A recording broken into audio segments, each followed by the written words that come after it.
عليكم ورحمة الله.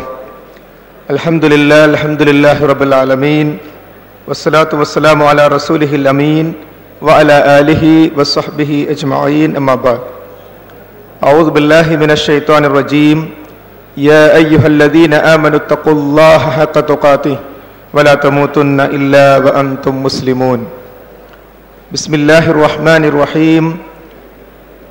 يا أيها الناس اتقوا ربكم الذي خلقكم من نفس واحدة وخلق منها زوجها وبث منهما رجالا كثيرا ونساء واتقوا الله الذي تساءلون به والأرحام إن الله كان عليكم رقيبا. يا أيها الذين آمنوا اتقوا الله وقولوا قولا سديدا يصلح لكم أعمالكم ويغفر لكم ذنوبكم ومن يطع الله ورسوله فقد فاز فوزا عظيما. ബഹുമാന്യരായ വിദ്യാർത്ഥിനികളെ, ലോകത്തിൻ്റെ വിവിധ ഭാഗങ്ങളിൽ നിന്ന് ഈ പ്രോഫ്കോൺ സമ്മേളനത്തിൻ്റെ കണ്ണികളായിത്തീരുന്ന ബഹുമാന്യരായ സഹോദരീ സഹോദരങ്ങളെ, ജീവിതത്തിൽ ഓരോ ദിവസവും കഴിഞ്ഞു പോകുമ്പോൾ നമ്മുടെ ജീവിതത്തിൻ്റെ വിലപ്പെട്ട സമയമാണ് അവസാനിച്ചു കൊണ്ടിരിക്കുന്നത് എന്ന് നമുക്കറിയാം. പ്രോഫ്കോണിൻ്റെ രണ്ടാമത്തെ ദിവസത്തിൻ്റെ സമാപനത്തിൽ ഭക്ഷണവും ഉറക്കവുമാണ് ഇനി നമുക്ക് ബാക്കിയുള്ളത്. അതിൽ ഭക്ഷണത്തെക്കുറിച്ച് നമുക്ക് വിശദീകരിക്കാം. പക്ഷെ വിശദീകരിക്കാൻ കഴിയാത്ത ഒന്നാണ് ഉറക്കം എന്നത്. അതിനെ നിർവചിക്കുവാനോ അതിനെക്കുറിച്ച് എന്തെങ്കിലും അല്പം വിശദീകരിക്കാനോ നമുക്ക് പ്രയാസമാണ്. യഥാർത്ഥത്തിൽ നമുക്ക് വിശദീകരിക്കാൻ കഴിയാത്ത ഒട്ടേറെ കാര്യങ്ങൾ ജീവിതത്തിലുണ്ട്. അതാണ് യഥാർത്ഥത്തിൽ മരണവും മരണാനന്തരവുമായ കാര്യങ്ങളിൽ നമുക്ക് ബോധ്യമാകുന്ന ഏറ്റവും പ്രധാനപ്പെട്ടത്. പരിശുദ്ധ ഖുർആനിൽ 39-ാമത്തെ അധ്യായമായ സൂറത്ത് സുമറിൽ 42-ാമത്തെ ആയത്തിൽ അല്ലാഹു സുബ്ഹാനഹു വ തആല പറയുന്നു, അല്ലാഹു യതവഫൽ അൻഫുസ ഹീന മൗതിഹാ വല്ലത്തി ലം തമുത് ഫീ മനാമിഹാ ഫയുംസികു അല്ലത്തി ഖല അലൈഹൽ മൗത വയുർസിലുൽ ഉഖ്റാ ഇലാ അജലിൻ മുസമ്മ ഇന്ന ഫീ ദാലിക ലആയാത്തിൻ ലിഖൗമിൻ യതഫക്കറൂൻ. ആത്മാവുകളെ അവയുടെ മരണവേളയിൽ അല്ലാഹു പൂർണ്ണമായും ഏറ്റെടുക്കുന്നു. മരണത്തിന്റെ സന്ദർഭത്തിൽ അല്ലാഹു സുബ്ഹാനഹു വ തആല ആത്മാവുകളെ പൂർണ്ണമായും ഏറ്റെടുക്കുന്നു. മരണപ്പെടാത്തവയെ അവയുടെ ഉറക്കത്തിൽ, എന്നിട്ട് ഏതൊരാത്മാവിന് അവൻ മരണം വിധിച്ചിരിക്കുന്നുവോ അവയെ അവൻ പിടിച്ചു വെക്കുന്നു. നമ്മുടെ ജീവിതം അവസാനിപ്പിക്കുവാനാണ് അള്ളാഹുവിന്റെ തീരുമാനമെങ്കിൽ അത് അള്ളാഹു നമുക്ക് തിരിച്ചു തരില്ല, അതവൻ പിടിച്ചു വെക്കുന്നു. മറ്റുള്ളവയെ നിശ്ചിതമായ ഒരു അവധി വരെ അവൻ വിട്ടയക്കുകയും ചെയ്യുന്നു. യഥാർത്ഥത്തിൽ നമ്മൾ ഉറങ്ങുന്ന സന്ദർഭത്തിൽ അല്ലാഹു സുബ്ഹാനഹു വ തആല നമ്മുടെ ആത്മാവിനെ ഏറ്റെടുക്കുകയും ഇവിടെ തുടരാൻ ആഗ്രഹിക്കുന്നവർക്ക് അല്ലാഹു സുബ്ഹാനഹു വ തആല നിശ്ചിതമായ അവധി വരെ അത് തിരിച്ചു നൽകുകയാണ് ചെയ്യുന്നത്. ഈ ഉറക്കമാകുന്ന നമുക്ക് വിശദീകരിക്കാൻ പ്രയാസമുള്ള അതേപോലെയാണ് യഥാർത്ഥത്തിൽ മരണാനന്തര ജീവിതവുമായി ബന്ധപ്പെട്ട കാര്യങ്ങളും. യഥാർത്ഥത്തിൽ മരണം എന്നത് ഭൗതിക ജീവിതത്തിന്റെ ഒരു സമാപനം മാത്രമാണ്. അനുഭവങ്ങളാകട്ടെ തുടർന്നുകൊണ്ടേയിരിക്കുകയും ചെയ്യുന്നു. അല്ലാഹു സുബ്ഹാനഹു വ തആല പരിശുദ്ധ ഖുർആനിലെ 23-ാമത്തെ അധ്യായം സൂറത്തുൽ മുഅ്മിനൂനിൽ 99-100 ആയത്തുകളിൽ നമുക്ക് പഠിപ്പിക്കുന്നു, ഹത്താ ഇദാ ജാഅ അഹദുഹുൽ മൗത്ത് ഖാല റബ്ബിർജിഊനി ലഅല്ലി അഅമലു സ്വാലിഹൻ ഫീമാ തറക്തു കല്ലാ ഇന്നഹാ കലിമത്തുൻ ഹുവ ഖായിലുഹാ വമിൻ വറാഇഹിം ബർസഖുൻ ഇലാ യൗമി യുബഅസൂൻ.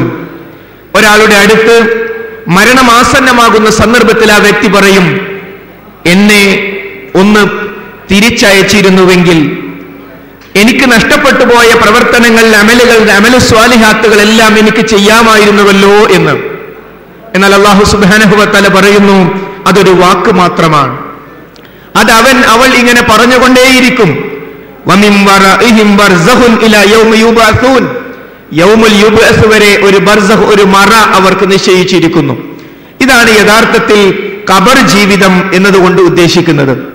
ഞാനും നിങ്ങളും ആഗ്രഹിച്ചാലും ഇല്ലെങ്കിലും അനുഭവിക്കാൻ നിർബന്ധിതമായ ഒന്നാണ് മരണാനന്തര ജീവിതത്തിലെ ഖബർ ജീവിതവും. ഈ ലോകത്തുള്ളവർക്ക് അങ്ങോട്ടോ അവർക്ക് ഇങ്ങോട്ടോ ബന്ധപ്പെടാൻ സാധ്യമല്ല. അതിനെക്കുറിച്ച് നമ്മുടെ അറിവ് അല്ലാഹു സുബ്ഹാനഹു വ തആല നമുക്ക് എന്തു പറഞ്ഞു തന്നു അതുമാത്രമാണ്. വിശദീകരണമായി നബി കരീം സല്ലല്ലാഹു അലൈഹി വസല്ലം നമുക്ക് എന്തു പഠിപ്പിച്ചു അതുമാത്രമാണ് നമ്മുടെ അടുത്തുള്ള അറിവ്. 6-ാം അധ്യായത്തിലെ 93-ാമത്തെ ആയത്തിൽ അല്ലാഹു സുബ്ഹാനഹു വ തആല പറയുന്നു, വലൗ തറ ഇദിൽ ളാലിമൂന ഫീ ഗമറാത്തിൽ മൗതി വൽ മലായികതു ബാസിതു ഐദീഹിം. ആ അക്രമികൾ മരണവെപ്രാളത്തിലായിരുന്ന രംഗം നീ കണ്ടിരുന്നുവെങ്കിൽ നിങ്ങൾ നിങ്ങളുടെ ആത്മാക്കളെ പുറത്തിറക്കുവിൻ എന്ന് പറഞ്ഞുകൊണ്ട് മലക്കുകൾ അവരുടെ നേരെ തങ്ങളുടെ കൈകൾ നീട്ടിക്കൊണ്ടിരിക്കുന്നതാണ്. യഥാർത്ഥത്തിൽ ബർസഖിയായ ജീവിതത്തെ സ്വന്തം ബുദ്ധിയും യുക്തിയും മാത്രം ഉപയോഗിച്ചുകൊണ്ട് ചോദ്യം ചെയ്യുന്ന ആളുകളുണ്ട്. അതെന്താ, മരണാനന്തരത്തിൽ ഖിയാമത്ത് നാളിൽ രക്ഷാശിക്ഷകൾക്ക് മുമ്പ് ഒരു ലോകപ്പ് മർദ്ദനമോ, അതെന്തൊരു പരിപാടിയാ എന്നൊക്കെ ചോദിച്ചുകൊണ്ട് അതിനു മുമ്പൊരു ശിക്ഷയോ രക്ഷയോ എന്ന് ചോദിക്കുന്നവരുണ്ട്. യഥാർത്ഥത്തിൽ ഖബർ ജീവിതത്തിനു മുമ്പ് തന്നെ, മരണസന്ദർഭത്തിൽ തന്നെ അല്ലാഹു സുബ്ഹാനഹു വ തആല നല്ല ജീവിതമല്ല ഇവിടെ നയിച്ചിട്ടുള്ളത് എങ്കിൽ അവരെ മരണസന്ദർഭത്തിൽ തന്നെ അവർ ശിക്ഷ അനുഭവിക്കും. വലൗ തറ ഇദിൽ ളാലിമൂന ഫീ ഗമറാത്തിൽ മൗത് വൽ മലായികതു ബാസിതു ഐദീഹിം. ആ അക്രമികൾ മരണവെപ്രാളത്തിലായിരുന്ന സന്ദർഭം നീ കണ്ടിരുന്നുവെങ്കിൽ നിങ്ങൾ നിങ്ങളുടെ ആത്മാക്കളെ പുറത്തുറക്കുവീരെന്ന് പറഞ്ഞുകൊണ്ട് മലക്കുകൾ അവരുടെ നേരെ തങ്ങളുടെ കൈകൾ നീട്ടിക്കൊണ്ടിരിക്കുന്നതാണ്. മരണസന്ദർഭത്തിൽ തന്നെ ആ ശിക്ഷ അനുഭവിക്കേണ്ടി വരും. ഇതേപോലെ സത്യവിശ്വാസികളെ സംബന്ധിച്ചിടത്തോളം സന്തോഷത്തോടുകൂടിയും സംതൃപ്തിയോടുകൂടിയും സ്വാഗതം ചെയ്യുന്ന രൂപത്തിൽ സത്യവിശ്വാസികളുടെ റൂഹിനെ മലക്കുകൾ ഏറ്റെടുക്കുന്നതും അല്ലാഹു സുബ്ഹാനഹു വ തആല നമുക്ക് പഠിപ്പിച്ചു തരുന്നു. 9-ാം അധ്യായത്തിലെ 101-ാമത്തെ ആയത്തിൽ ജീവിതത്തിൽ കാപ്പട്യവുമായി മുന്നോട്ട് പോയ ആളുകളുടെ അവസ്ഥ പരിശുദ്ധ ഖുർആൻ വിശദീകരിക്കുന്നു. ആ ആയത്തിന്റെ സമാപനത്തിൽ കാണാം, സനുഅദ്ദിബുഹും മർറതൈൻ. വഴിയെ അവർ നാം 2 പ്രാവശ്യം ശിക്ഷിക്കും, ഇരട്ടി ശിക്ഷ അവർക്ക് ലഭിക്കും. ثم يردون إلى عذاب عظيم. എന്നിട്ട് വേദനാജനകമായ ശിക്ഷയിലേക്ക് നാം അവരെ മടക്കുകയും ചെയ്യും. മഹാനായ ഇബ്നു അബ്ബാസ് റളിയല്ലാഹു അൻഹു പറയുന്നു, ഇതിൽ പറഞ്ഞിരിക്കുന്ന മർറതൈൻ 2 തവണ നാം അവരെ ശിക്ഷിക്കുമെന്ന് പറഞ്ഞത് തഫ്ഈഉഹു ഫിദ് ദുനിയ, ഒന്നാമത്തേത് ദുനിയാവിലുള്ള വഷളത്തരമാണ്. രണ്ടാമത്തേത് വൽ അദാബു സ്സാനി അദാബുൽ ഖബർ, രണ്ടാമത്തെ ശിക്ഷ എന്ന് പറയുന്നത് ഖബറിലെ അദാബാകുന്നു എന്ന് മഹാനായ ഇബ്നു അബ്ബാസ് റളിയല്ലാഹു അൻഹു നമുക്ക് പഠിപ്പിച്ചു തരുന്നു. ഹസൻ റളിയല്ലാഹു അൻഹു ഈ ആയത്തിനെ വിശദീകരിച്ചുകൊണ്ട് പറയുന്നു, അദാബുദ് ദുനിയ വ അദാബുൽ ഖബർ, ദുനിയാവിലെ പരീക്ഷണവും അതേപോലെ തന്നെ ഖബറിലെ ശിക്ഷയും എന്ന് എടുത്തു പറയുന്നു. നമുക്കറിയാം 40-ാം അധ്യായത്തിലെ 46-ാമത്തെ ആയത്തിൽ ധിക്കാരത്തും കൊണ്ട് ഈ ലോകത്ത് തന്നാൽ കഴിയുന്നത് മുഴുവൻ പ്രവർത്തിച്ച ഫറോവയുടെ ജീവിതത്തിൽ സംഭവിക്കുന്ന കാര്യം പരിശുദ്ധ ഖുർആൻ പഠിപ്പിച്ചു തരുന്നു. അന്നാറു യുറദൂന അലൈഹാ ഗുദുവൻ വഅശിയ, അന്നാർ നരകം, യുറദൂന അലൈഹാ ഗുദുവൻ വഅശിയ, രാവിലെയും വൈകുന്നേരവും അവർ അതിനു മുമ്പിൽ പ്രദർശിപ്പിക്കപ്പെടും. അപ്പോൾ ഫറോവയുടെ കാര്യം പറയുന്നിടത്ത് സത്യനിഷേധികളായി ജീവിച്ച ആളുകളുടെ മുമ്പിൽ അവരുടെ ഖബർ ജീവിതത്തിൽ രാവിലെയും വൈകുന്നേരവും നരകം പ്രദർശിപ്പിക്കപ്പെടും. അത് പറയാനുള്ള കാരണം ആയത്തിന്റെ അടുത്ത ഭാഗം എന്താ, വയൗമ തഖൂമുസ് സാഅതു അദ്ഖിലു ആല ഫിർഔന അശദ്ദൽ അദാബ്, സാഅത്തിന്റെ സമയം വന്നു കഴിഞ്ഞാൽ, ഖിയാമത്ത് നാൾ വന്നു കഴിഞ്ഞാൽ അശദ്ദൽ അദാബിലേക്ക്, കഠിനമായ ശിക്ഷയിലേക്ക് നാം പ്രവേശിപ്പിക്കുകയും ചെയ്യും. അപ്പോൾ കഠിനമായ ശിക്ഷയിലേക്ക് പ്രവേശിപ്പിക്കുന്നതിന് മുമ്പ് അല്ലാഹു സുബ്ഹാനഹു വ തആലയുടെ ശിക്ഷയുണ്ട് എന്നത് അത് ബർസഖിയായ ജീവിതത്തിലാണ്.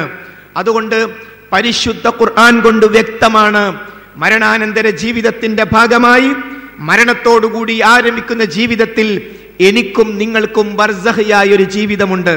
ഒരു ഖബർ ജീവിതം നമുക്കുണ്ട്. ഇതിനെക്കുറിച്ച് ഒരിക്കൽ മഹാനായ നബി കരീം സ്വല്ലല്ലാഹു അലൈഹി വസല്ലം ഖാമ റസൂലുള്ളാഹി സ്വല്ലല്ലാഹു അലൈഹി വസല്ലം ഖതീബൻ ഫദക്കറ ഫിത്നത്തൽ ഖബർ അല്ലതി യുഅ്തതലു ഫീഹൽ മർഉ ഫലമ്മാ ദക്കറ ദാലിക ലജ്ജൽ മുസ്ലിമൂന ലജ്ജ. മഹാനായ നബി കരീം സ്വല്ലല്ലാഹു അലൈഹി വസല്ലം ഖതീബായി നിന്നുകൊണ്ട് ജനങ്ങളെ ഒരിക്കൽ ഉത്ബോധിപ്പിച്ചു. എന്തിനെ കുറിച്ചാണ് ഉത്ബോധനം? ഖബറിലെ അദാബിനെ കുറിച്ച്, ഖബറിലെ പരീക്ഷണത്തെ കുറിച്ചായിരുന്നു ആ ദിവസം മഹാനായ നബി കരീം സ്വല്ലല്ലാഹു അലൈഹി വസല്ലം വിശദീകരിച്ചത്. അങ്ങനെ ഫലമ്മാ ദക്കറ ദാലിക, അതിനെക്കുറിച്ച് നബി കരീം സ്വല്ലല്ലാഹു അലൈഹി വസല്ലം ഉത്ബോധിപ്പിച്ച സന്ദർഭത്തിൽ ലജ്ജൽ മുസ്ലിമൂന ലജ്ജ, മുസ്ലിങ്ങൾ അലമുറയിട്ട് കരയാൻ തുടങ്ങി. ഖബറിൽ വരാൻ പോകുന്ന അല്ലാഹു സുബ്ഹാനഹു വ തആല നിശ്ചയിച്ചിരിക്കുന്ന അദാബിനെ കുറിച്ച് ലോകത്തിന്റെ പ്രവാചകൻ മുത്തു മുഹമ്മദ് മുസ്തഫ നബി കരീം സ്വല്ലല്ലാഹു അലൈഹി വസല്ലം വിശദീകരിച്ചപ്പോൾ അവർക്ക് വിഷമവും പ്രയാസവും അടക്കി വെക്കാൻ സാധിച്ചില്ല. അവർ അലമുറയിട്ട് കരയാൻ തുടങ്ങി. നസായിയുടെ റിപ്പോർട്ടിൽ കാണാം, അസ്മാ ബിൻത് അബീബക്കർ എന്ന സ്വഹാബി വനിത ആളുകളുടെ കരച്ചിൽ കൊണ്ട് അവസാനം പറഞ്ഞ വാക്കെന്താണ് എന്ന് എനിക്ക് മനസ്സിലാകാതെ പോയി. എല്ലാവരും കരയാൻ തുടങ്ങിയപ്പോൾ ഈ ഹദീസിന്റെ അവസാന ഭാഗം എന്താണ് എന്ന് എനിക്ക് മനസ്സിലാകാതെ പോയി. അടുത്തുള്ള ആളോട് അത് പറഞ്ഞപ്പോൾ പറഞ്ഞു, മഹാനായ റസൂലുള്ള അവസാനത്തെ ഭാഗത്ത് പറഞ്ഞത് ദജ്ജാലിന്റെ പരീക്ഷണത്തോടടുത്ത ഒരു പരീക്ഷണം, ഖബറിൽ നിങ്ങൾ പരീക്ഷിക്കപ്പെടും എന്നാണ് എന്ന് അടുത്ത ആളിൽ നിന്നും ആ സ്വഹാബ വനിത മനസ്സിലാക്കുകയായിരുന്നു. മഹാനായ ഉസ്മാൻ ഇബ്നു അഫ്ഫാൻ റളിയല്ലാഹു അൻഹു ചരിത്രത്തിൽ ഷിആ സ്വാധീനം കൊണ്ട്, ഇസ്ലാമികന്റെ ശത്രുക്കളുടെ സ്വാധീനം കൊണ്ട് മഹാനായ ആ സ്വഹാബിയെ കുറിച്ച് ഫിൽ ജന്ന എന്ന് നബി കരീം സ്വല്ലല്ലാഹു അലൈഹി വസല്ലം സർട്ടിഫിക്കറ്റ് നൽകിയ ആ സ്വഹാബിയെ കുറിച്ച് മോശപ്പെട്ട തരത്തിലുള്ള പരാമർശങ്ങളുണ്ട്. എന്നാൽ മഹാനായ ഉസ്മാൻ റളിയല്ലാഹു അൻഹുവിനെ കുറിച്ച് കാണാം, ഉസ്മാൻ ഇബ്നു അഫ്ഫാൻ റളിയല്ലാഹു അൻഹു അന്നഹു കാന ഇദാ വഖഫ അലാ ഖബറിൻ ബകാ, അദ്ദേഹം ഒരു ഖബറിന്റെ അടുത്ത് എത്തിക്കഴിഞ്ഞാൽ അദ്ദേഹം കരയാൻ തുടങ്ങും. അപ്പോൾ ആളുകൾ ചോദിച്ചു, സ്വർഗത്തെക്കുറിച്ച് നരകത്തെക്കുറിച്ചൊക്കെ പറയുമ്പോ അങ്ങ് ഇങ്ങനെ കരയുന്നില്ലല്ലോ, എന്തേ ഖബർ കാണുമ്പോൾ ഇങ്ങനെ കരയുവാനുള്ള കാരണം എന്താണ് എന്ന് മഹാനായ ഉസ്മാൻ ഇബ്നു അഫ്ഫാൻ റളിയല്ലാഹു അൻഹുവിനോട് ചോദിച്ചപ്പോൾ ഫഖാല, അദ്ദേഹം പറഞ്ഞു, ഇന്ന റസൂലുള്ളാഹി സ്വല്ലല്ലാഹു അലൈഹി വസല്ലം ഖാൽ, മഹാനായ നബി കരീം സ്വല്ലല്ലാഹു അലൈഹി വസല്ലം പറഞ്ഞിട്ടുണ്ട്, ഇന്നൽ ഖബറ അവ്വലു മൻസിലിൻ മിൻ മനാസിലിൽ ആഖിറ, ഖബർ എന്ന് പറയുന്നത് അത് വരാനിരിക്കുന്ന ഗേഹത്തിന് മുമ്പുള്ള തുടക്കത്തിലുള്ള ഒരു ഗേഹമാണ്, ഒരു മൻസിലാണ്. ഫഇന്ന ജാ മിൻഹു ഫമാ ബഅദഹു ഐസറു മിൻഹു, അവിടെ എങ്ങാനും രക്ഷപ്പെട്ടാൽ, ഖബറാകുന്ന ഒന്നാമത്തെ സങ്കേതത്തിലെങ്ങാനും രക്ഷപ്പെട്ടാൽ അതിന് ശേഷം വരാനുള്ളതും എളുപ്പമായിരിക്കും. വഇൻ യൻജു മിൻഹു ഫമാ ബഅദഹു അശദ്ദു മിൻഹു, അവിടെ പ്രയാസമാണെങ്കിൽ, അവിടെ രക്ഷപ്പെട്ടിട്ടില്ലെങ്കിൽ അതിന് ശേഷമുള്ളതും വളരെ പ്രയാസകരമായിരിക്കുമെന്ന് മഹാനായ നബി കരീം സ്വല്ലല്ലാഹു അലൈഹി വസല്ലം പഠിപ്പിച്ചിട്ടുണ്ട്. അതുകൊണ്ട് എന്റെ അവസ്ഥ എന്തായിരിക്കും ഖബറിൽ എന്നാലോചിച്ചുകൊണ്ടാണ് ഞാൻ കരയുന്നത് എന്ന് മഹാനായ ഉസ്മാൻ റളിയല്ലാഹു അൻഹു പറയുകയാണ്. മറ്റൊരു റിപ്പോർട്ടിൽ കാണാം, വഖാല റസൂലുള്ളാഹി സ്വല്ലല്ലാഹു അലൈഹി വസല്ലം മാ റഅയ്തു മൻദറൻ ഖത്ത് ഇല്ലാ വൽ ഖബ്റു അഫ്ളു മിൻഹു, ഞാൻ പല കാഴ്ചകളും കണ്ടിട്ടുണ്ട്, കണ്ട കാഴ്ചകളിൽ ഖബറിന്റെ അത്ര ഭീമത്സമായ മറ്റൊരു കാഴ്ചയും ഞാൻ കണ്ടിട്ടില്ല. മഹാനായ നബി കരീം സ്വല്ലല്ലാഹു അലൈഹി വസല്ലമക്ക് അല്ലാഹു പല രംഗങ്ങളും കാണിച്ചു കൊടുത്തിട്ടുണ്ട്. എന്നാൽ ഖബറിലെ അത്ര ഭീകരമായ രംഗങ്ങൾ, ഞാൻ അതേപോലെയുള്ള രംഗങ്ങൾ ഞാൻ ഒരിക്കലും കണ്ടിട്ടില്ല എന്ന് മഹാനായ നബി കരീം സ്വല്ലല്ലാഹു അലൈഹി വസല്ലം നമുക്ക് പഠിപ്പിച്ചു തരികയാണ്.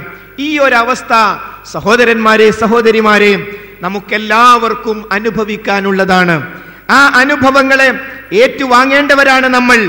ആ അനുഭവങ്ങളെ കുറിച്ച് മഹാനായ നബി കരീം സ്വല്ലല്ലാഹു അലൈഹി വസല്ലമക്ക് കാണിച്ചു കൊടുത്തപ്പോൾ അവിടുത്തെ ഉമ്മത്തിന് അത് കാണിച്ചു കൊടുക്കുന്നതിനെ അവിടുന്ന് ഭയപ്പെട്ടു.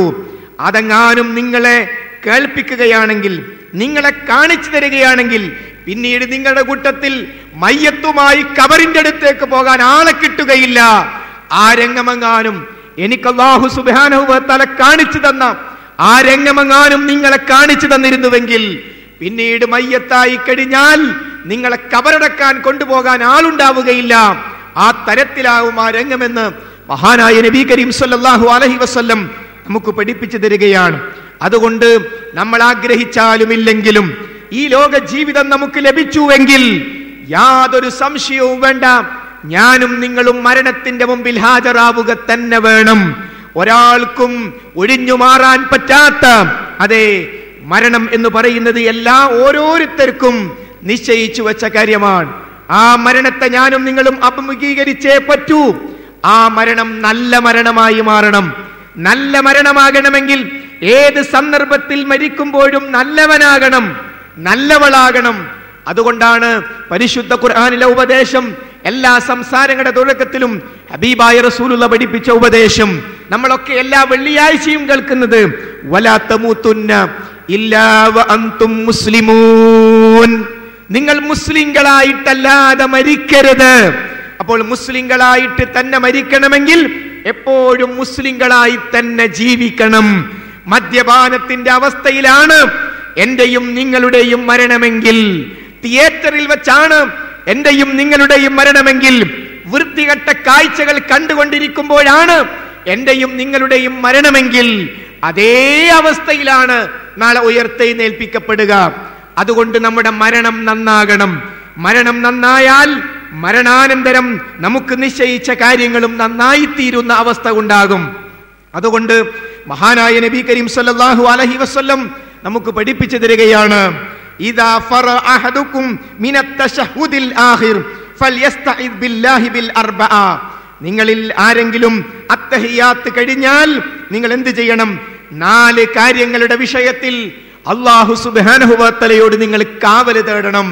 എന്നിട്ട് ഹബീബ് പഠിപ്പിച്ചു, നിങ്ങൾ പറയണം, അല്ലാഹുമ്മ ഇന്നി അഊദു ബിക മിൻ അദാബി ജഹന്നം. അല്ലാഹുവേ, നരകശിക്ഷയിൽ നിന്നും ഞാൻ നിന്നോട് കാവൽ തേടുന്നു. വമിൻ അദാബിൽ ഖബർ, ഖബറിലെ അദാബിൽ നിന്നും ഞാൻ നിന്നോട് രക്ഷ തേടുന്നു. വമിൻ ഫിത്നത്തിൽ മഹ്യാ മമാതി, ജീവിതത്തിലെയും മരണത്തിലെയും പരീക്ഷണങ്ങളിൽ നിന്ന് ഞാൻ നിന്നോട് കാവൽ തേടുന്നു. വമിൻ ശർരിൽ മസീഹുദ് ദജ്ജാൽ, മസീഹുദ് ദജ്ജാലിന്റെ ശർറിൽ നിന്നും ഫിത്നയിൽ നിന്നും ഞാൻ നിന്നോട് കാവൽ തേടുന്നു. ഈ 4 കാര്യം എല്ലാ അത്തഹിയാത്തിന് ശേഷവും അല്ലാഹു സുബ്ഹാനഹു വ തആലയോട് കാവൽ തേടാൻ. അതോടൊപ്പം നമ്മളൊക്കെ ഓർമ്മിച്ചു വെക്കുക, മഹാനായ നബി കരീം സല്ലല്ലാഹു അലൈഹി വസല്ലം എല്ലാ ദിവസവും രാവിലെ, എല്ലാ ദിവസവും വൈകുന്നേരം 3 പ്രാവശ്യം ദുആ ചെയ്തിരുന്നു. നമ്മൾ വിചാരിച്ചാൽ നാളെ രാവിലെ അത് സ്റ്റാർട്ട് ചെയ്യാം. അല്ലാഹു അനുഗ്രഹിക്കുമാറാകട്ടെ. എല്ലാ ദിവസവും രാവിലെ 3 പ്രാവശ്യം, എല്ലാ ദിവസവും വൈകുന്നേരം 3 പ്രാവശ്യം മഹാനായ നബി കരീം സല്ലല്ലാഹു അലൈഹി വസല്ലം പ്രാർത്ഥിച്ചു, അല്ലാഹുമ്മ ഇന്നി അഊദു ബിക മിനൽ കുഫ്രി വൽ ഫഖ്രി. അല്ലാഹുവേ, ഞാൻ നിന്നോട് കാവൽ തേടുന്നു. അല്ലാഹുമ്മ ഇന്നി അഊദു ബിക, എന്ത് കാണാതെ പഠിക്കാൻ? പല പ്രാർത്ഥനകളുടെയും ആദ്യ ഭാഗം അങ്ങനെയല്ലേ? ഈ സദസ്സിലിരുന്ന്, ബൈലസിന്റെ മുമ്പിലിരുന്ന്, ആ റേഡിയോയിൽ കേട്ടുകൊണ്ടിരിക്കുമ്പോൾ ഇപ്പോൾ കാണാതെ പഠിക്കാൻ പറ്റുന്ന ദുആയാണിത്. അല്ലാഹുമ്മ ഇന്നി അഊദു ബിക, അല്ലാഹുവേ, ഞാൻ നിന്നോട് കാവൽ തേടുന്നു. മിനൽ കുഫ്രി, സത്യനിഷേധത്തിൽ നിന്നും, വൽ ഫഖ്രി, ദാരിദ്ര്യത്തിൽ നിന്നും. അല്ലാഹുവേ, ദാരിദ്ര്യത്തിൽ നിന്നും സത്യനിഷേധത്തിൽ നിന്നും ഞാൻ നിന്നോട് കാവൽ തേടുന്നു എന്ന് പറയുക. അല്ലാഹുമ്മ ഇന്നി അഊദു ബിക മിനൽ കുഫ്രി വൽ ഫഖ്രി. അല്ലാഹുമ്മ ഇന്നി അഊദു ബിക മിനൽ കുഫ്രി വൽ ഫഖ്രി. അർത്ഥം നമുക്കറിയാം. അല്ലാഹുവേ, കുഫറിൽ നിന്നും ഫഖ്റിൽ നിന്നും അഥവാ സത്യനിഷേധത്തിൽ നിന്നും ദാരിദ്ര്യത്തിൽ നിന്നും ഞാൻ നിന്നോട് കാവൽ തേടുന്നു. അടുത്ത ഭാഗം, വഅഊദു ബിക, ഞാൻ നിന്നോട് കാവൽ തേടുന്നു.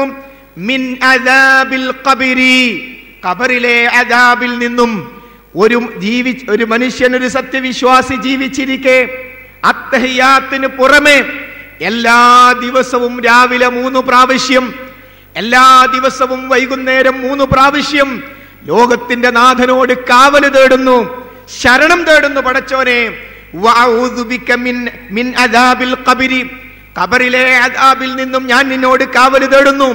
അവസാനം, ലാ ഇലാഹ ഇല്ലാ അൻത, നീയല്ലാതെ മറ്റൊരാരാധ്യനില്ല. ഇതെല്ലാം നിശ്ചയിച്ച ലോകത്തിന്റെ ഏക ആരാധ്യനായ റബ്ബേ, നിന്നോടല്ലാതെ ഇതിനെക്കുറിച്ച് കാവല് ചോദിക്കാൻ എനിക്കാരുമില്ല. ഇതെല്ലാം നിശ്ചയിച്ച റബ്ബിനോട്. അതാണ് പ്രാർത്ഥനയുടെ രണ്ടാമത്തെ ഭാഗം. എന്ന് പറയുക, വഅഊദു ബിക മിൻ അദാബിൽ ഖബ്രി, വഅഊദു ബിക മിൻ അദാബിൽ ഖബ്രി ലാ ഇലാഹ ഇല്ലാ അൻത. ഇത് ഇൻഷാ അല്ലാഹ് നമ്മൾ പരസ്പരം ഓർമ്മിപ്പിച്ചും പഠിച്ചും ജീവിതത്തിന്റെ ഭാഗമായി മാറണം. 3 കാര്യങ്ങളുടെ വിഷയത്തിൽ അല്ലാഹുവോടുള്ള കാവല് തേടൽ. അല്ലാഹുമ്മ ഇന്നി അഊദു ബിക മിനൽ കുഫ്രി വൽ ഫഖ്രി വഅഊദു ബിക മിൻ അദാബിൽ ഖബ്രി ലാ ഇലാഹ ഇല്ലാ അൻത എന്ന ഈ പ്രാർത്ഥന മഹാനായ നബി കരീം സല്ലല്ലാഹു അലൈഹി വസല്ലം പറഞ്ഞു, നിങ്ങളുടെ സഹോദരങ്ങളെ നിങ്ങൾ മറമാടിക്കഴിഞ്ഞാൽ ഇസ്തഗ്ഫിറൂ ലി അഖീകും, നിങ്ങളുടെ സഹോദരങ്ങൾക്ക് വേണ്ടി നിങ്ങൾ അല്ലാഹുവോട് ഇസ്തിഗ്ഫാർ തേടണം. അതെ, നമ്മുടെ സഹോദരങ്ങളെ കബറടക്കി കഴിഞ്ഞാൽ ആ മരിച്ചു കിടക്കുന്ന ആ വ്യക്തിക്ക് വേണ്ടി, ആ സത്യവിശ്വാസിക്ക് വേണ്ടി ഒട്ടകത്തെ അറുത്ത് മാംസം വിതരണം ചെയ്യുന്ന സമയത്തോളം ആ വ്യക്തിയുടെ കബറിങ്കൽ നിന്നുകൊണ്ട് അല്ലാഹുവോട് ചോദ്യങ്ങൾക്ക് ഉത്തരം കിട്ടാൻ, പിടിച്ചു നിൽക്കാനുള്ള കരുത്ത് നമ്മുടെ സഹോദരന്റെ സഹോദരിക്ക് കൊടുക്കാൻ നമ്മൾ അല്ലാഹുവോട് ദുആ ചെയ്തുകൊണ്ടിരിക്കണം. സഹോദരന്മാരെ, സഹോദരിമാരെ, മരണത്തെക്കുറിച്ച് പറയുമ്പോൾ, മയ്യത്ത് കുളിപ്പിക്കുന്നതിനെ കുറിച്ച് പറയുമ്പോൾ, കഫം ചെയ്യുന്നതിനെ കുറിച്ച് പറയുമ്പോൾ, മയ്യത്ത് വഹിക്കുന്നതിനെ കുറിച്ച് പറയുമ്പോൾ, ആ മയ്യത്ത് മുമ്പിൽ വെച്ച് മയ്യത്ത് നമസ്കരിക്കുന്നതിനെ കുറിച്ച് പറയുമ്പോൾ, ആ മയ്യത്ത് കബറിന്റെ അടുത്തേക്ക് എടുക്കുന്നതിനെ കുറിച്ച് പറയുമ്പോൾ, ആ മയ്യത്ത് കബറിലേക്ക് വെക്കുന്നതിനെ കുറിച്ച് പറയുമ്പോൾ നമ്മളൊക്കെ ആ രംഗങ്ങൾ കണ്ടിട്ടുണ്ട്.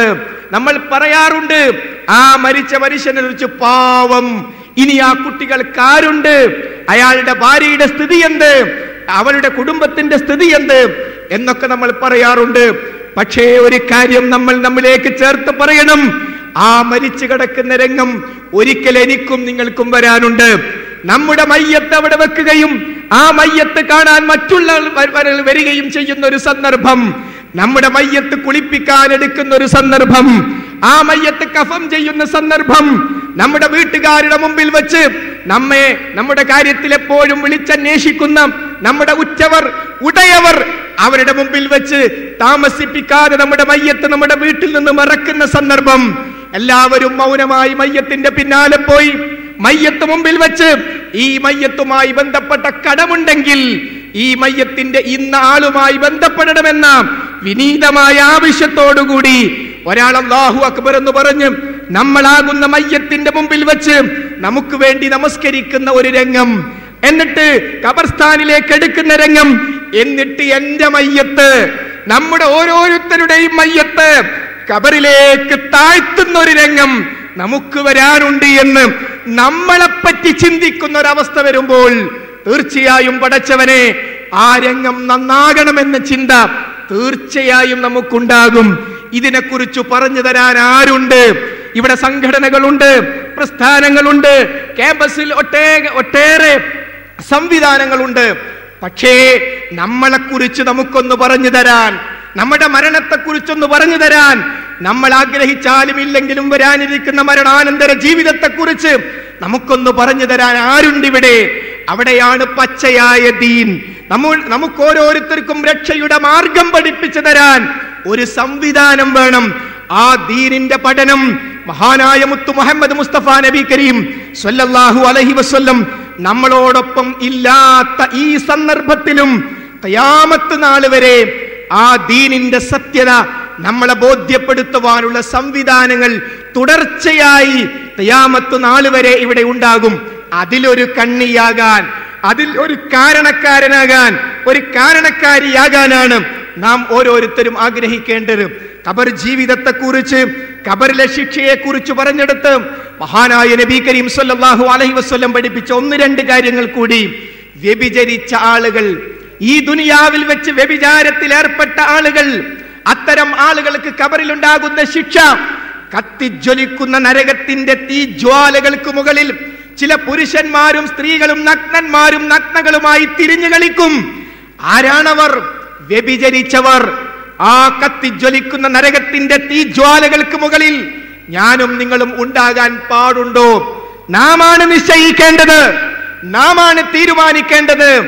നമ്മളുടെ ജീവിതത്തിന്റെ വിശുദ്ധി നമുക്ക് നിശ്ചയിച്ചിരിക്കുന്ന അള്ളാഹു നിശ്ചയിക്കുന്ന ഇണയുടെ മുമ്പിലല്ലാതെ എന്റെ ലൈംഗികമായ ആഗ്രഹങ്ങൾ ഒരിക്കലും ആ ആഗ്രഹത്തെ ഞാൻ മറ്റൊരു സ്ഥലത്തും ഞാൻ പ്രയോഗിക്കുകയില്ല. എന്റെ ജീവിതം വിശുദ്ധമാകണം. ആ ഖബറിലെ ശിക്ഷ നോക്കൂ. ഒരു ഭാര്യയും ഭർത്താവും ഒന്നിച്ചു കിടക്കുന്നു. ഭർത്താവ് സ്വപ്നങ്ങൾ കാണുകയാണ്, വമ്പിച്ച രംഗങ്ങൾ കാണുന്നു. നോക്കി നിൽക്കുമ്പോ ഭാര്യക്ക് വല്ലതും തോന്നുമോ? നമ്മുടെ ഉപ്പ ഉറങ്ങുന്നു, നമ്മൾ ആ ഉറക്കം കാണുന്നു. ഉപ്പ വമ്പിച്ച രംഗങ്ങളാണ്, ദുസ്വപ്നമാണ് കണ്ടുകൊണ്ടിരിക്കുന്നത്. ആ സന്ദർഭത്തിൽ നമുക്കത് തിരിയുമോ? ഇതേപോലെ സഹോദരാ സഹോദരി, ആ ഖബറിനെ നമ്മൾ കാണുമ്പോ എന്താ ഈ പറയുന്നത്? എന്ത് ശിക്ഷ, എവിടെ ശിക്ഷ എന്ന് പറയാൻ പറ്റുമോ? അതനുഭവിക്കുക തന്നെ ചെയ്യും. ഉറങ്ങുന്ന സന്ദർഭത്തിൽ ആ വ്യക്തി കാണുന്ന സ്വപ്നത്തിന്റെ ഒരു വിശദാംശവും നമുക്കറിയില്ലെങ്കിൽ, ഒരു ശബ്ദവും നമ്മൾ കേൾക്കില്ലെങ്കിൽ, ഇതൊരു യാഥാർത്ഥ്യമാണെങ്കിൽ, അതേപോലെ റബ്ബ് നിശ്ചയിച്ചിരിക്കുന്ന മരണാനന്തര ജീവിതത്തിലെ കാര്യങ്ങളെയും ഒരിക്കലും തള്ളാൻ നമുക്ക് സാധ്യമല്ല. പലിശയുമായി ബന്ധപ്പെട്ട ആളുകൾ രക്തത്തിന്റെ തടാകത്തിൽ നിന്നും കരപറ്റാൻ വേണ്ടി അവർ ശ്രമിച്ചുകൊണ്ടിരിക്കുന്നു. കരയിലേക്ക് എത്തിക്കൊണ്ടിരിക്കുമ്പോൾ വീണ്ടും അതിലേക്ക് തന്നെ മലക്കുകൾ തള്ളുന്നു. ഈ ഒരവസ്ഥ, എനിക്കേതായാലും ലോണ് വേണ്ട, ഞാനൊരു പ്രൊഫഷണൽ വിദ്യാർത്ഥി ആയതുകൊണ്ട് എന്റെ പേരിൽ ഒരു ലോണുണ്ട്, അതുകൊണ്ട് ഈ ലോൺ എടുത്ത് ആ പലിശയുമായി ബന്ധപ്പെടാനുള്ള ആഗ്രഹം ജീവിതത്തിന്റെ ഏതെങ്കിലും ഒരു രംഗത്തിൽ നമുക്ക് വരികയാണെങ്കിൽ നാം മാറി ചിന്തിക്കേണ്ടതുണ്ട്. പലിശയുടെ ഏറ്റവും ചെറിയ ഇനം എന്ന് പറയുന്നത് സ്വന്തം മാതാവിനെ വ്യഭിചരിക്കലാകുന്നു എന്നാണ് മഹാനായ നബി കരീം സ്വല്ലല്ലാഹു അലൈഹി വസല്ലം നമുക്ക് പഠിപ്പിച്ചിട്ടുള്ളത്. ഏതുവരെ? മൂത്രമൊഴിച്ചിട്ട് ലാ യസ്തതിറു മിനൽ ബൗൽ, തിരിച്ച് തെറിക്കുന്നതിൽ നിന്നും മറ സ്വീകരിക്കാത്ത ആളുകൾ. നമ്മൾ മൂത്രമൊഴിക്കുന്നു, ആ മൂത്രം താഴത്ത് തട്ടിയിട്ട് നമ്മുടെ ശരീരത്തിലേക്ക് തന്നെ തെറിക്കുന്ന അവസ്ഥയിലാണെങ്കിൽ അതിന്റെ പേരിൽ ഖബറിൽ ശിക്ഷിക്കപ്പെടുമെന്ന് മഹാനായ നബി കരീം സ്വല്ലല്ലാഹു അലൈഹി വസല്ലം പഠിപ്പിക്കുന്നു. കാന യസ്തബ്രിഉ മിനൽ ബൗൽ, പൂർണ്ണമായി ഒഴിച്ചു തീരാതെ എഴുന്നേറ്റു പോവുക. അതെ, മൂത്രമൊഴിച്ച് തീർന്നിട്ടില്ല, അല്പം വീണ്ടും ഉറ്റുന്നു, അഥവാ വൃത്തിയാക്കാതിരിക്കുക. ആ തരത്തിൽ ധൃതി കാണിക്കുന്ന ആളുകള് തന്റെ അടിവസ്ത്രത്തിലും മറ്റും ആ മൂത്രത്തിന്റെ തുള്ളി അവശേഷിക്കുന്ന തരത്തിൽ മൂത്രമൊഴിച്ച് തീരാതെ എഴുന്നേറ്റു പോകുന്ന ആളുകൾക്ക് പ്രത്യേകമായ ശിക്ഷ ഖബറിലുണ്ട് എന്ന് മഹാനായ നബി കരീം സ്വല്ലല്ലാഹു അലൈഹി വസല്ലം നമുക്ക് പഠിപ്പിച്ചു തരുന്നു. വകാന ലാ യസ്തൻസിഹു, വീണ്ടും മഹാനായ നബി കരീം സ്വല്ലല്ലാഹു അലൈഹി വസല്ലം പഠിപ്പിക്കുന്നു, ഇങ്ങനെ മൂത്രമൊഴിക്കുന്ന സന്ദർഭത്തിൽ വൃത്തിയാക്കാത്ത ആളുകൾ, മൂത്രം ഇങ്ങോട്ട് തിരിച്ചു തെറിക്കുന്ന രൂപത്തിൽ, അതേപോലെ തന്നെ അതിന് മറ സ്വീകരിക്കാത്ത, എത്ര ക്ലിയർ ആയിട്ടാണ് മഹാനായ റസൂലുള്ളാഹി സ്വല്ലല്ലാഹു അലൈഹി വസല്ലം ഈ കാര്യങ്ങൾ നമുക്ക് പഠിപ്പിച്ചു തരുന്നത്. അതുകൊണ്ട് മാത്രമല്ല, മറ്റൊരു കാര്യം മഹാനായ റസൂലുള്ള പറയുന്നു, ഒരാളുടെ തലക്കിങ്ങനെ ശക്തമായി അടിച്ചുകൊണ്ടിരിക്കുന്നു, തലക്ക് ശക്തമായ പ്രഹരമേറ്റുകൊണ്ടിരിക്കുകയാണ്. മഹാനായ റസൂലുള്ള വിശദീകരിക്കുന്നു, വകാന യഖറഉൽ ഖുർആന ഫയർഫിദുഹു, അയാൾ ഖുർആൻ ഓതുന്ന ആളാണ്, പക്ഷേ അതിനെ നിരസിക്കുന്നു. ആ നിരസിക്കുന്നതിന്റെ സ്വഭാവം എന്താ? വയനാമു അനിസ്സലാത്തിൽ മക്തൂബ, ആ വ്യക്തി അദ്ദേഹം ഫർള് നമസ്കാരത്തിന്റെ സന്ദർഭത്തിൽ സുഖമായി ഉറങ്ങുന്നു, ഒരു പ്രശ്നവുമില്ല. ബാങ്ക് അവിടുന്ന് കൊടുക്കുന്നു, പള്ളിയിൽ ജമാഅത്ത് നടക്കുന്നു, ഖുർആൻ അറിയുന്ന ആളാണ്, പക്ഷേ എഴുന്നേൽക്കുന്നില്ല. നമസ്കരിക്കണമെന്ന അറിവില്ലാത്തത് കൊണ്ടല്ല, പക്ഷേ നമസ്കരിക്കാൻ പോകുന്നില്ല. ഈ കാര്യം വരെ മഹാനായ നബി കരീം സ്വല്ലല്ലാഹു അലൈഹി വസല്ലം നമുക്ക് എടുത്തു പറഞ്ഞു തരികയാണ്. കിർകിറ എന്ന് പറയുന്ന ഒരു സ്വഹാബി യുദ്ധഘട്ടത്തിൽ ഒട്ടകങ്ങളെ അതിന്റെ തർത്തീബ് അനുസരിച്ച് വെക്കുകയാണ് അദ്ദേഹം. അതിനിടക്കാണ് ഒരു അമ്പ് വന്നുകൊണ്ട് ആ സഹോദരന്റെ മേൽ തറക്കുകയും അദ്ദേഹം മരിക്കുകയും ചെയ്യുന്നത്. നബി കരീം സ്വല്ലല്ലാഹു അലൈഹി വസല്ലമയുടെ ഖാദിമാണ് അദ്ദേഹം. അദ്ദേഹം മരണപ്പെട്ടു പോകുന്നു. ആളുകളൊക്കെ അദ്ദേഹത്തെ പുകഴ്ത്തുന്നു. പക്ഷേ മഹാനായ നബി കരീം സ്വല്ലല്ലാഹു അലൈഹി വസല്ലം പറയുന്നു, അദ്ദേഹം ശിക്ഷിക്കപ്പെടും, അദ്ദേഹത്തിന് ശിക്ഷ ലഭിക്കും. നിങ്ങൾ വിചാരിച്ചതുപോലെയല്ല കാര്യം. എന്താ കാര്യം എന്നറിയുമോ? യുദ്ധാർജിത സ്വത്ത് യുദ്ധത്തിൽ വിജയിച്ചു കഴിഞ്ഞാൽ അതിനുശേഷം കിട്ടുന്ന ഗനീമത്ത് സ്വത്ത് അത് ഓഹരി വെക്കുന്നതിന് മുമ്പ് ഇദ്ദേഹം ഒരു പുതപ്പ് അതിൽ നിന്നും എടുത്തിട്ടുണ്ട്. ആ പുതപ്പ് ശരീരത്തിൽ ഇങ്ങനെ കത്തിക്കൊണ്ടിരിക്കുന്ന അവസ്ഥയിലാണ് അദ്ദേഹം ഖബറിൽ ഉണ്ടാവുക. കേൾക്കേണ്ട താമസം, യുദ്ധാർജിത സ്വത്തിൽ നിന്നും ചെരുപ്പിന്റെ വാറെടുത്തു പോയ ആളുകൾ ഓരോരുത്തരായി ആ വാറ് വരെ മഹാനായ നബി കരീം സല്ലല്ലാഹു അലൈഹി വസല്ലമക്ക് എത്തിച്ചു കൊടുക്കാൻ തുടങ്ങി. നോക്കൂ, ആ വഞ്ചന, ഒരു മോഷണം, ആ മോഷണത്തെ കുറിച്ചാണ് ഇത് പറയുന്നത്. ഖബർ ജീവിതത്തെ കുറിച്ച് നാം പഠിക്കാൻ ശ്രമിച്ചാൽ എങ്ങനെയാണ്, ഏത് തരത്തിലാണ് നമുക്ക് ചീത്തയായി ജീവിക്കാൻ സാധിക്കുക? അതുകൊണ്ട് എന്റെ ശബ്ദം ശ്രവിക്കുന്ന വിദ്യാർത്ഥിനികളെല്ലാം ശ്രദ്ധിക്കേണ്ട കാര്യം, വിശുദ്ധമായ ഒരു ജീവിതത്തിന് വേണ്ടിയുള്ള ഒരു ഉറച്ച തീരുമാനം. അതെ, നേരത്തെ നമുക്ക് ലഭിച്ച ചോദ്യശരങ്ങളിൽ നിന്ന് നമ്മൾ മനസ്സിലാക്കിയല്ലോ, ഒട്ടേറെ അബദ്ധങ്ങൾ നമ്മുടെ ജീവിതത്തിലുണ്ട്. ആ അബദ്ധങ്ങൾ ശിർക്കല്ലാത്തതെല്ലാം അല്ലാഹു പുറത്തു തരും. പടച്ചവനോട് നമ്മൾ പ്രാർത്ഥിച്ചാൽ മതി. ശിർക്കല്ലാത്ത പാപങ്ങളൊക്കെയും അല്ലാഹു നമുക്ക് പുറത്തു തരും. അതുകൊണ്ട് ഉറച്ച തീരുമാനമെടുക്കണം. ഈ പ്രോഫ്കോൺ നമ്മുടെ ജീവിതത്തിൽ വഴിത്തിരിവായിട്ടുണ്ടെന്ന് ഇതിനകം തന്നെ പലരും പറഞ്ഞു കഴിഞ്ഞു. പക്ഷേ ആ വഴിത്തിരിവ് ഓരോ വ്യക്തിയുടെയും ജീവിതത്തിൽ ഇസ്ലാമിലേക്ക് പൂർണ്ണമായും പ്രവേശിക്കുന്ന ഒരവസ്ഥയിലേക്ക് എത്തിച്ചേരണമെങ്കിൽ ഇനി ഇൻഷാ അല്ലാഹ് നാളെ സുബഹിയോടുകൂടി ആരംഭിച്ച് ബഹുമാന്യനായ ഷാർജ ഇന്ത്യൻ ഇസ്ലാഹി സെന്റർ പ്രസിഡന്റ് ഹുസൈൻ സലഫി നാളെ 12 മണി കഴിഞ്ഞ് അദ്ദേഹത്തിന്റെ സമാപന പ്രസംഗത്തോടുകൂടി അവസാനിക്കുമ്പോൾ ഒരുപക്ഷെ മാസങ്ങളോളം നമ്മൾ വ്യത്യസ്ത സ്ഥലങ്ങളിൽ അന്വേഷിച്ചാൽ കിട്ടാത്ത അറിവുകളാണ് നാളെ സുബഹി മുതൽ ഉച്ചവരെ നമുക്ക് ലഭിക്കുവാനുള്ളത്. അറിയുക, ഇവിടെ ലഭിച്ച ഒരു ക്ലാസ് കിട്ടണമെങ്കിൽ, ഒരു ചോദ്യോത്തരം കിട്ടണമെങ്കിൽ അത് വ്യത്യസ്ത വിഷയങ്ങളാക്കി മാറ്റിയാൽ എവിടെയൊക്കെ പോയി നമ്മൾ അന്വേഷിക്കേണ്ടി വരും. എന്നാൽ അതെല്ലാം ക്രോഡീകരിച്ചുകൊണ്ട് മാസങ്ങളിലൂടെ നമുക്ക് നേടിയെടുക്കാവുന്നതാണ്. ക്രോഡീകരിച്ചുകൊണ്ട് നമ്മളെ ഏറ്റവും സ്നേഹിക്കുന്ന ഇതിന്റെ സംഘാടകർ, അവർക്ക് അല്ലാഹു സ്വർഗം നൽകുമാറാകട്ടെ. എന്തിനു വേണ്ടി? ഒരു ക്യാമ്പസ് സെലക്ഷനിൽ ഏതെങ്കിലും ഒരു സ്ഥാനം കിട്ടാൻ വേണ്ടിയാണോ? ഈ പോപ്കോണിന്റെ വേദി കഴിഞ്ഞ് ഈ അടൂരിൽ തിരിച്ചു പോകുമ്പോൾ നമ്മൾ ഓരോരുത്തരും ചിന്തിക്കുക, EMSM ഇങ്ങനെ നമ്മളെ സംഘടിപ്പിച്ചതിന്റെ പേരിൽ ഇതിന്റെ സംഘാടകർക്ക് എന്ത് കിട്ടാനുണ്ട്? അവർക്ക് സന്തോഷമുണ്ട്. പടച്ചവനെ, ദീൻ ഞങ്ങൾക്ക് കിട്ടിയ ദീൻ ഈ വിദ്യാർത്ഥികൾക്ക് കൊടുക്കാൻ സാധിച്ചല്ലോ, നീ സ്വീകരിക്കണേ എന്ന പ്രാർത്ഥനയല്ലാതെ, പരലോകത്തുള്ള പ്രതിഫല ബോധമല്ലാതെ മറ്റൊന്നും ഇതിന്റെ പിന്നിലില്ല എന്ന് ഇതിനകം നമ്മൾ തിരിച്ചറിഞ്ഞു കഴിഞ്ഞിട്ടുണ്ടാകും. ആ ബോധത്തോടുകൂടി വെറും ഒരു പ്രോഫ്കോണിലെ ഡെലിഗേറ്റ് അല്ല ഇനി നമ്മൾ, ഇതിന്റെ വക്താക്കളാണ് നമ്മൾ. ഞാൻ അല്പം താമസിച്ചു പോയി, ഞാൻ മുന്നോട്ട് വരേണ്ടവനാണ്. ഇനി മുതൽ ഞാൻ ഈ സീറ്റിലിരുന്ന് കേൾക്കേണ്ടവൻ മാത്രമല്ല, ഇതിന്റെ ഏറ്റെടുക്കേണ്ടതാണ്. നേരത്തെ ചോദ്യങ്ങൾ വന്ന സന്ദർഭത്തിൽ ഒരു ഡെലിഗേറ്റ് ഇവിടെ എഴുതി തന്നു, ആദ്യമായി തന്നെ ഇത്തരം ഒരു കോൺഫറൻസ് വെച്ചതിൽ, അതിൽ പങ്കെടുക്കാൻ സാധിച്ചതിൽ അല്ലാഹുവിന് നന്ദി പറയുന്നു. അൽഹംദുലില്ലാ, എനിക്ക് അടുത്ത കാലത്താണ് ഹിദായത്ത് ലഭിച്ചത്. ഇസ്ലാമിന്റെ ആ ഹിദായത്ത് എനിക്ക് ലഭിച്ചത്. ഞാൻ ഇന്ന് യഥാർത്ഥ സമാധാനം അനുഭവിക്കുന്നു. അതാകട്ടെ അല്ലാഹുവിന്റെ വഴിയിലൂടെ സഞ്ചരിക്കുമ്പോഴുണ്ടാകുന്ന സമാധാനം. എന്റെ ചോദ്യം എന്തെന്നാൽ, എനിക്ക് കിട്ടിയ ഈ സമാധാനം ഞാൻ എന്റെ കൂട്ടുകാരിലേക്ക് എത്തിക്കാൻ നിരവധി ശ്രമങ്ങൾ നടത്തിയെങ്കിലും അത് ഫലം കണ്ടില്ല. ഞാൻ എന്തു ചെയ്യണം?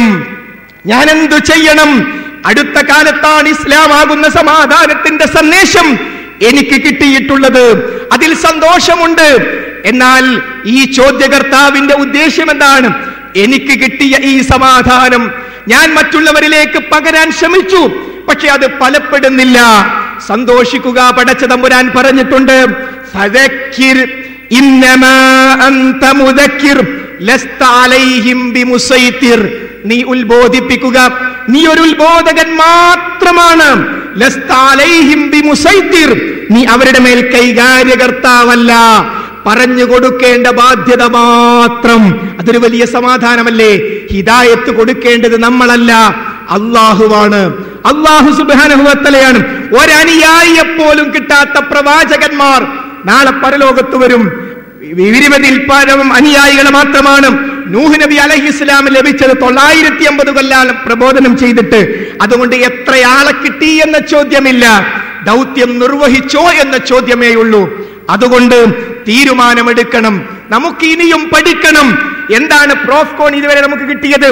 പഠിക്കണം എന്ന സന്ദേശം, ഞാനൊന്നും പഠിച്ചിട്ടില്ല എന്ന സന്ദേശം, ദീൻ സീരിയസ് ആയി കാണുമെന്ന സന്ദേശം. ആ സന്ദേശം ഏറ്റെടുത്തുകൊണ്ട് ജീവിത വിശുദ്ധിക്ക് വേണ്ടിയുള്ള ഒരു ഉറച്ച തീരുമാനത്തിലൂടെ നമ്മളൊക്കെ ഈശ നമസ്കരിച്ചവരാണ്. മിക്കവരും യാത്രക്കാരായി വന്നതായതുകൊണ്ട് അന്യ രാജ്യങ്ങളിൽ നിന്ന്, ഇറാഖ് അടക്കമുള്ള അന്യ രാജ്യങ്ങളിൽ നിന്ന്, അമേരിക്കയിൽ നിന്നും ഒട്ടേറെ പ്രതികൾ നമ്മുടെ കൂട്ടത്തിൽ കാണാം. അവർക്കൊക്കെ അല്ലാഹു സുബ്ഹാനഹു വ തആല ഹിദായത്ത് പ്രദാനം ചെയ്ത് നമ്മയും അവരെയും സ്വർഗത്തിൽ പ്രവേശിപ്പിക്കുമാറാകട്ടെ. വ്യത്യസ്ത സംസ്ഥാനങ്ങളിൽ ആളുകൾ വന്നിട്ടുണ്ട്. ഇന്ന് നമ്മൾ ഈശ നമസ്കരിച്ചുവെങ്കിൽ എന്റെ ശബ്ദം ശ്രവിക്കുന്ന എന്റെ അനിയന്മാരെ, അനിയത്തിമാരെ, ഉറപ്പിക്കാൻ കഴിയും, ഈശ നമസ്കരിക്കാതെ കിടന്നുറങ്ങുന്ന ഒരു ദിവസം എന്റെ ജീവിതത്തിൽ ഇനി ഉണ്ടാവുകയില്ല.